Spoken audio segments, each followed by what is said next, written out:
तकनीकों में, है ना, हम लोगों ने 4 तकनीकों को देख लिया था।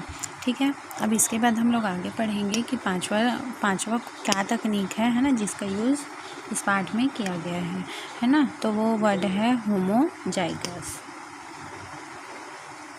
है ना। इसको हिंदी में बोलते हैं समयुग्मजी। ठीक है, तो होमोजाइगस क्या होता है? दोनों एलील एक समान होते हैं, है ना। तो यहाँ पर होमो का मतलब ही क्या होता है कि एक समान, है ना। समयुग्मजी, तो यहाँ पर क्या होगा कि जो एलील्स होते हैं, है ना, वो क्या होंगे, एक समान होंगे। तो हम यहाँ पर एग्जांपल से समझते हैं कि जैसे कि टी है ना। जैसे कि ये लंबे पौधे के लिए हम कौन से एलील का यूज़ करेंगे, टी। तो दोनों समान हैं, दो रूप में है ये, है ना। बौने पौधे के लिए स्मॉल टी का यूज़ करेंगे। तो दोनों क्या है, समान है ना, इसलिए दोनों एलील एक समान होते हैं, तो उनको बोला जाता है होमोजाइगस। अब हम देखेंगे हेट्रोजाइगस क्या है। फिर है हेट्रोजाइगस, है ना। इसको क्या बोलते हैं, विषम युग्मजी। तो विषम का मतलब ही क्या होता है ना, अलग अलग। सम में क्या था, समान थे दोनों एलील।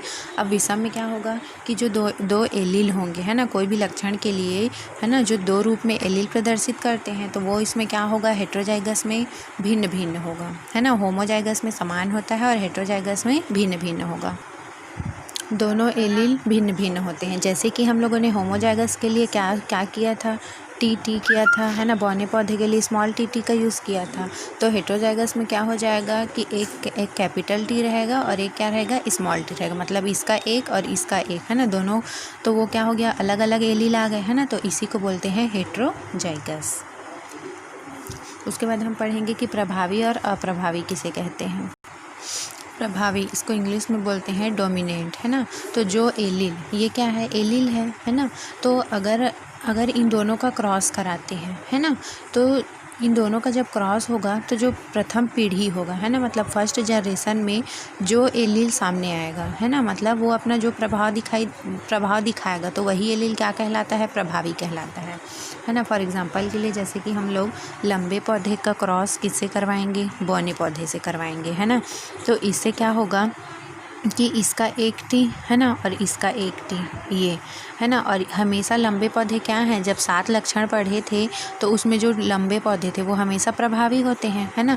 तो ये क्या होगा, यहाँ पर प्रभावी लक्षण प्रदर्शित करेंगे। मतलब जो ये वाला एलील है वो क्या करेगा, प्रभावी लक्षण प्रदर्शित करेगा। तो यहाँ पर कौन सा पौधा उत्पन्न होगा, लंबा पौधा ही होगा, क्योंकि जो कैपिटल टी है वो हम किसके लिए शो कर रहे हैं, लंबे पौधे के लिए, है ना। और ये हमेशा प्रभावी होता है, इसीलिए दोनों का तो एलील रहेगा, लेकिन प्रभावी कौन होगा, ये वाला लंबा पौधा वाला, है ना। इसलिए फर्स्ट जनरेशन में कैसा पौधा उत्पन्न होगा, जब इन दोनों का क्रॉस कराएंगे तो लंबा पौधा। तो इसी को बोलते हैं प्रभावी, है ना। और बौना पौधा क्या हो गया, ये वाला। देखो क्रॉस तो दोनों का हुआ है, लेकिन असर किसने दिखाया, इसने दिखाया। तो ये प्रभावी एलील है और ये अप्रभावी हो जाएगा, ये दब जाता है। इसके जो लक्षण हैं वो फर्स्ट जनरेशन में दिखाई नहीं देते हैं। तो जो दिखाई नहीं देता है, जो अपना लक्षण अगले पीढ़ी में दिखाई नहीं देता है ना, उसको बोलते हैं अप्रभावी। और जो नेक्स्ट पीढ़ी में दिखाई देता है उसको बोलते हैं प्रभावी। इसको अप्रभावी, है ना, इसको क्या बोलते हैं, रिसेसिव। तो जो एलील अगली पीढ़ी में अपना असर नहीं दिखाते हैं, है ना। जैसे कि हम लोगों ने एक लंबा पौधा और बौने पौधे का क्रॉस कराया, तो कौन से पौधे का लक्षण आया प्रथम पीढ़ी में, लंबे पौधे का। तो ये प्रभावी एलील हो गए। और बौना क्या हो गया, जो स्मॉल टी है वो अप्रभावी एलील है ना। तो उसी को बोलते हैं कि जो अपना असर नहीं दिखाते हैं उसको अप्रभावी बोलते हैं, और जो अपना असर अगले पीढ़ी में दिखाते हैं उसको प्रभावी एलील या प्रभावी लक्षण वाले एलील्स कहा जाता है। अब अगला वर्ड है शुद्ध वंशानुक्रम, है ना, प्योर लाइन। तो शुद्ध वंशानुक्रम, है ना, यहाँ पर नाम से ही स्पष्ट हो रहा है कि जब जो वंशों का जो लगातार पीढ़ी दर पीढ़ी चलता है, जो है ना वंश, तो यदि उनमें एक ही लक्षण क्या होंगे, पीढ़ी दर पीढ़ी यदि वही लक्षण हर पीढ़ी में क्या होंगे, दिखाई देते हैं, है ना, तो उन्हीं को बोला जाता है शुद्ध वंशानुक्रम, है ना, प्योर लाइन। इसमें क्या होता है कि किस प्रकार के परागण में या किस प्रकार के क्रॉस में ये होता होगा, तो स्वपरागण में, है ना। जैसे कि अगर पुष्पों में क्या करवाते हैं, स्वपरागण कराते हैं, तो स्वपरागण के कारण से क्या होगा कि उनमें नए लक्षण नहीं आ पाएंगे, तो वही लक्षण पीढ़ी दर पीढ़ी क्या होते हैं, आगे बढ़ते हैं। तो उसी को बोला जाता है शुद्ध वंशानुक्रम। पौधों में लगातार, है ना, स्वपरागण के कारण संतानों में जो एलील्स होते हैं, है ना, मतलब जैसे कि लंबे पौधों को क्या बोलते हैं, टी, बौने पौधे को स्मॉल टी बोलते हैं, है ना। तो इनमें जब क्रॉस कराते हैं तो टी बनता है। अब यही लक्षण फिर इनमें स्वपरागण होगा, तो फिर यदि इनका कैपिटल टी स्मॉल टी के साथ करवाएंगे, है ना, तो फिर से यही लक्षण प्राप्त होंगे, है ना। तो ये क्या होता है कि जो लक्षण होते हैं वो पीढ़ी दर पीढ़ी सेम चलते हैं, है ना। तो उसी को बोल रहे हैं कि जो एलील्स होता है वो क्या हो जाता है, समयुग्मजी हो जाता है, मतलब समान हो जाते हैं ना, होमोजाइगस हो जाते हैं और समान लक्षण वाले संतान उत्पन्न करते हैं। तो उसी को बोला जाता है शुद्ध वंशानुक्रम। अब हम देखेंगे कि जीनोटाइप क्या होता है और फिनोटाइप किसे क्या होता है। फिर है अगला वर्ड है जीन प्रारूप, है ना, इसको इंग्लिश में बोलते हैं जीनोटाइप। ये क्वेश्चन आता है 2 नंबर में, जितने भी अभी हम लोग जो देख रहे हैं वो सभी पूछा जाता है। तो जीनोटाइप क्या है, फिनोटाइप क्या है, दोनों में अंतर भी आता है ना। तो जीनोटाइप किसे बोलेंगे, यहाँ पर जीन दिया है ना। तो जो जीन का क्या होता है, विवरण होता है ना, या जीन का जो संगठन होता है उसी को बोलते हैं जीन प्रारूप।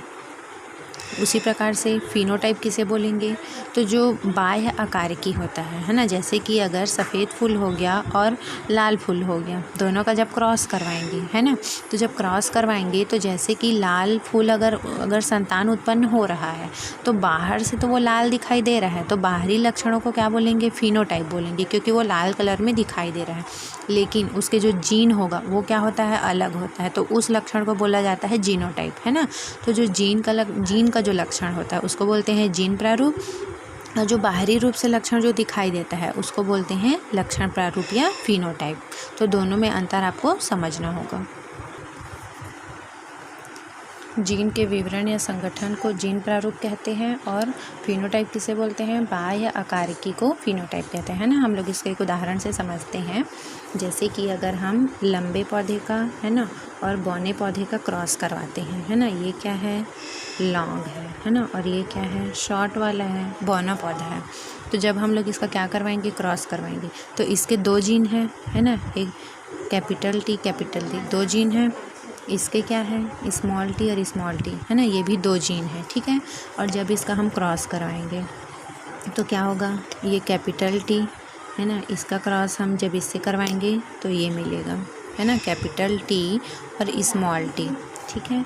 जब हम इसका क्रॉस करवाएंगे किसके साथ, इसी के साथ करवाएंगे, तो इससे भी क्या मिलेगा, कैपिटल टी और स्मॉल टी मिलेगा।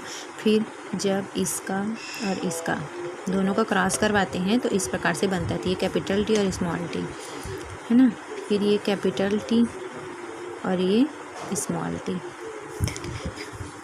तो इससे क्या हुआ कि देखो 2 जीन है ना, तो इसमें क्या होता है कि ये वाला जो लक्षण दिखाई दे रहा है, तो हम कैपिटल टी हमेशा क्या होता है, प्रभावी होता है ना। तो ये प्रभावी है और प्रभावी को क्या बोलते हैं, लॉन्ग है ये। तो ये कौन सा पौधा बना, लंबा पौधा बना। ये भी क्या बनेगा, लंबा पौधा बनेगा, है ना। ये भी, इसमें भी कैपिटल टी प्रभावी है, तो ये भी लंबा पौधा ही बनेगा। ये भी क्या बनेगा, लंबा पौधा ही बनेगा, ठीक है। तो अब यहाँ पर हमको देखना पड़ेगा कि जो ये वाला जो है ना, तो इसको क्या बोलते हैं। इसमें देखो सेम है ये, तो कितने जीन प्रारूप हैं, 1 2 3 4, है ना। तो 4 क्या है यहाँ पर, जीनोटाइप है ना। ये उसके जीन कहलाते हैं, जीनोटाइप कहलाते हैं। और इनका जो बाहरी लक्षण दिखाई देगा, है ना, हमको ये तो जीन है, लेकिन जो ये दिखाई कैसा देगा, लंबा पौधा, ये भी लंबा पौधा। तो हम इसको कैसे देखेंगे, ये बाहरी लक्षण है कि वो लंबाई में कैसे हैं, शॉर्ट हैं कि लॉन्ग है ना। तो ये उसका क्या कहलाता है, तो 4 इसमें क्या होंगे, फिनोटाइप होंगे, ठीक है। तो इसको बोला जाता है जीनोटाइप, है ना, और जो उसका बाहरी लक्षण दिखाई देता है उसको बोलते हैं फिनोटाइप। अब देखेंगे कि एक संकर संकरण क्या होता है ना, वैसे द्विसंकर संकरण क्या होता है, दोनों में अंतर पूछते हैं। तो एक संकर संकरण, है ना, संकरण का मतलब होता है क्रॉस करवाना, है ना। तो ऐसा संकरण, है ना, जिसमें एक लक्षणों को, एक संकर बोल रहे हैं ना, इसलिए ऐसा क्रॉस जिनमें एक लक्षणों को लेकर, है ना, उसकी वंशागति का अध्ययन किया जाता है, उसी को बोलते हैं एक संकर। द्विसंकर में क्या होगा कि उनमें 2 लक्षणों को लेकर उनका क्रॉस करवाया जाता है और उनका जो अध्ययन किया जाता है उसको बोलते हैं द्विसंकरण। तो एक संकर संकरण में ऐसे संकर संकरण जिसमें केवल एक लक्षणों को लेकर उनकी वंशागति का अध्ययन किया जाता है ना। जैसे कि 7 लक्षण मेंडल ने लिया था, तो केवल यदि वो क्या करेगा, है ना, कि वो केवल पौधों की लंबाई को देखकर यदि वो उसमें क्रॉस करवाता है ना, तो एक लंबा पौधा ले लिया और एक क्या ले लिया, बौना पौधा, है ना। उन दोनों में जब वो क्रॉस करवाता है तो यहाँ पर केवल एक ही लक्षण लिए हैं, तो इस प्रकार के क्रॉस को बोला जाता है एक संकर संकरण। द्विसंकरण में क्या होता है कि ऐसे संकरण जिसमें 2 विपर्याय लक्षण, है ना, अलग अलग विपर्याय लक्षणों को लेते हैं, तो 2 लक्षणों को लेकर यदि उनका क्रॉस करवाकर उनका अध्ययन किया जाता है तो उसको बोलते हैं द्विसंकर संकरण। तो इसमें कैसे 2 संकरण लेंगे, जैसे यहाँ पर केवल एक लंबा लिया है और एक बौना पौधा लिया है ना, तो द्विसंकरण में क्या होता है कि इसमें क्या ले लेंगे, लाल फूल ले लेंगे, है ना, और पीला बीज ले लेंगे, तो 2 लक्षण हो गए। इन दोनों का क्रॉस किससे करवाएंगे, सफ़ेद फूल और ग्रीन बीज के साथ, ठीक है। मतलब यहाँ पर लाल फूल और पीला बीज 2 लक्षण ले लिए, एक फूल का लक्षण और एक बीज का, है ना। यहाँ पर सफ़ेद फूल और हरा बीज, तो इस प्रकार से 2 लक्षणों को लेकर क्या करवाएंगे, क्रॉस करवाते हैं। तो कैसे इसका नेक्स्ट पीढ़ी में वो कैसे जाएंगे, तो इसका एक लाल का आएगा, है ना, और इसका आएगा, ठीक है, बीज का एक आएगा और ये हरा वाला बीज का एक आएगा। तो इस प्रकार से क्या होता है, क्रॉस कराया जाता है। एक लक्षणों को लेकर एक संकर, 2 लक्षणों को लेकर द्विसंकरण, ठीक है। तो इस प्रकार से एक संकरण और द्विसंकरण में अंतर पूछा जाता है।